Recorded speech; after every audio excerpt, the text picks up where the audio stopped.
Part 1 was Uber a Disruptive Technology by Taylor Council. What is Uber?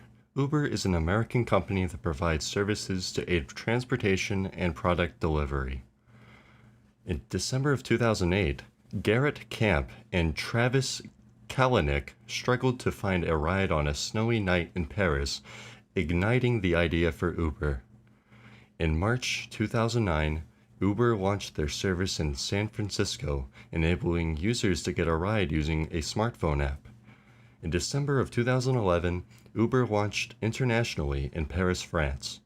And in April 2014, Uber's services are available among 100 cities internationally.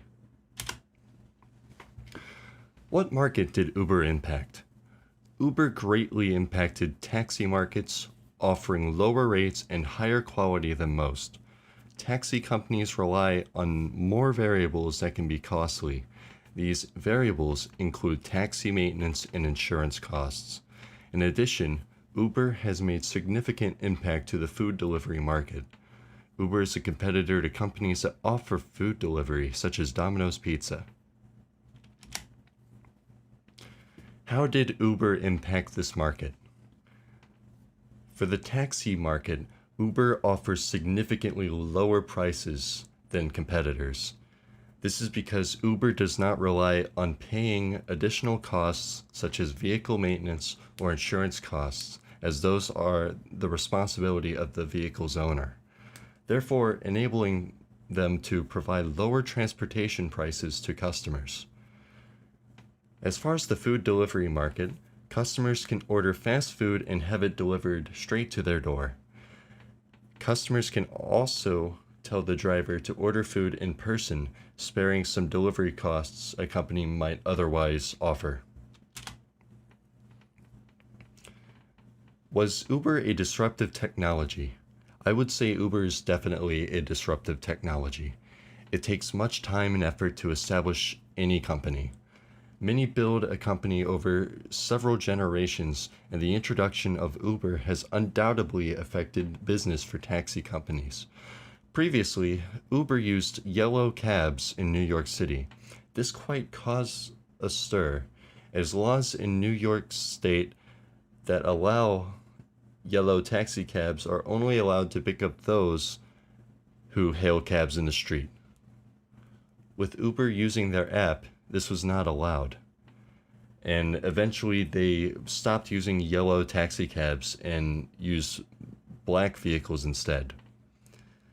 And later on, more threats came from New York's Taxi and Limousine Commission, or TLC, arguing to fine and revoke licenses of Uber drivers that accepted payment through Uber's app. There is no doubt that Uber is causing a stir within New York's strict transportation agenda. Among other services offered by Uber, Uber offers fast food and grocery delivery. This is potentially threatening to current technologies established within the food industry. Delivery services, such as those offered by pizza establishments, may be subject to reduction in delivery driver wages. Additionally, grocery services such as Walmart's grocery pickup may have increased competition with Uber's growing grocery delivery services. Part 2, Chatbots as a disruptive technology, and I believe Joseph Weizenbaum is to credit for today's chatbots that we use in the modern era. What are chatbots? A chatbot is a program that interacts with you to simulate a human conversation. In 1966, Joseph Weizenbaum of the MIT Artificial Intelligence Laboratory developed the first ever chatbot.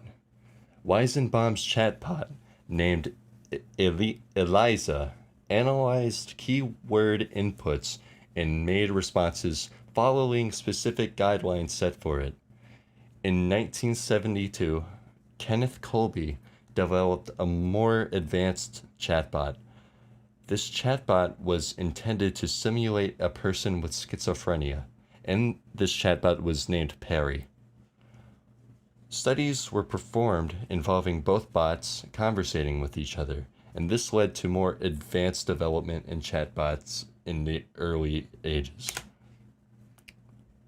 Today, there are numerous examples of chatbots in modern technology.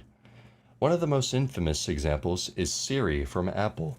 Siri was introduced in 2011 following the release of the iPhone 4S and is still embedded in many of their products. In 2012, Google set out to release a competitor to Apple's Siri, and they did. Google now has eventually evolved into the Google Assistant as we know today, and this is built into many Android phones that you can buy. Microsoft saw the need to implement a similar chatbot, and they released Cortana in 2014. Cortana is built into all Windows phones, which, on a side note, Windows phones were not very successful. It seems that Apple and Android have prevailed in this market. But Cortana is still available on any Windows 10 operating system. Amazon's Alexa is another well-known chatbot. Much marketing efforts were pushed to make Amazon Alexa happen, and millions of customers utilize Amazon Alexa in their homes. Some more information about Joseph Weizenbaum, who is responsible for ELIZA. Many consider Joseph Weizenbaum a founding father in artificial intelligence. Weizenbaum was born on January 8th, 1923 in Berlin, Germany. He was a psychiatrist at MIT, and he wrote ELIZA between 1964 and 1966.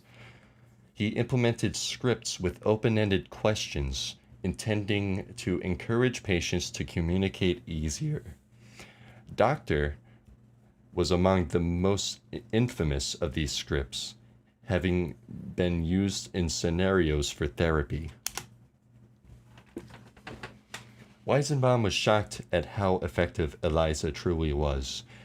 Patients took the procedures very seriously and had, in some cases, easier times opening up to ELIZA than a human therapist. Weizenbaum went on to be a key critic in the use of chatbots and artificial intelligence of the like. And Weizenbaum was a firm believer that we should not truly rely on machines to make important decisions. Industry impact. Of course, with the emergence of treatment apps available, it is still important to seek professional psychological help in person. Artificial intelligence is still an imperfect practice, and it always will be, as machines will never truly achieve emotion equal to what humans are capable of. However, we are getting very close. In 2018, behavioral therapists held a nearly $10 billion market share in the United States, and it is expected to stay around this region for years to come. Further studies of chatbots have led them in the use of therapy. Every person is different, and some people feel more comfortable talking to a bot than a person out of fear of judgment. Artificial intelligence has made great advancements into the modern era, making it easy for one to simply download a therapeutic chatbot app on their mobile device. These apps may be free to download, but many may come with occasional advertisements. And this is how they bring in revenue.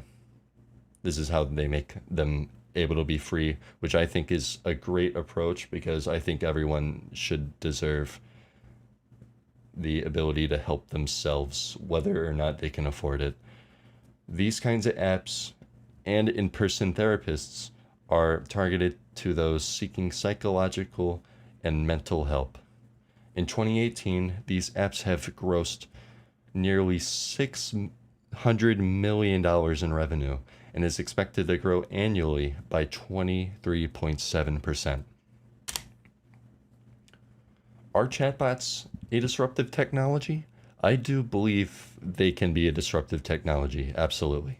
As of recent, many people are scared to leave their homes due to COVID-19 and quarantine, and less people are seeking psychological help in person, and they're depending on these therapeutic bots in place of proper funded therapy. Chatbots on the surface seem to have many benefits over a traditional therapist, however. Variables such as worry of judgment, selecting a psychologist, arranging appointments, and other costs are eliminated with these bots, and there is a lot of market potential for chatbots. However, it is important to go see proper psychological and medical attention if you're suffering from ailments such as depression, schizophrenia, and other symptoms, illnesses of the like. These are not to be played around with, and you need to treat them very seriously. Are chatbots successful? And yes, the chatbots are successful. Woebot is an example of the success of chatbots, having raised over $8 million in funding. This app was developed to help young patients, graduate students, young adults by talking to them and reframing their thought process more positively. The study here, which I'll link at the end of the video, has shown the use of Woebot among a group of students, and it proved successful in reducing anxiety among the participants. Alternatively, chatbots have shown success outside of the therapeutic aspect.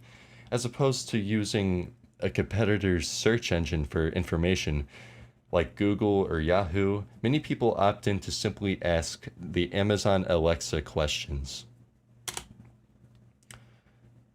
Innovations. Chatbots have certainly achieved numerous innovations over their history.